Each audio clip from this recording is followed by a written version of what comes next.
বুঝলেন, জয় পরাজয় এখন আর সব ক্যান্ডিডেটের জয় আশা করে, তো আমি তো তার ব্যতিক্রম না।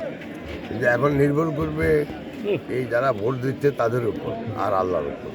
এই নিয়ে এখন আর মন্তব্য করতে চাই না। আর কয়েক ঘন্টা পরে আপনারা তো এমনি খবর পাবেন। ভোটের পরিস্থিতি কি? পরিবেশ ভালো, পরিবেশ ভালো। এখন যদি তাড়াতাড়ি দেখেন কত লম্বা লাইন, জি, এত লম্বা লাইন তো থাকার কথা না।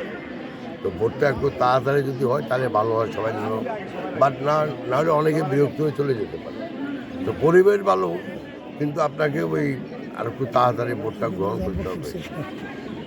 এইখান থেকে একটা জাল ভোটও পড়ছে, ধরা পড়ছে এটা। ভোটার ভোট দিতে গেছে, তার ভোটার আগে দেওয়া গেছে। আচ্ছা, জয়ের ব্যাপারে কতটুকু আশাবাদী মিন্টু ভাই? নাম্বার ভুল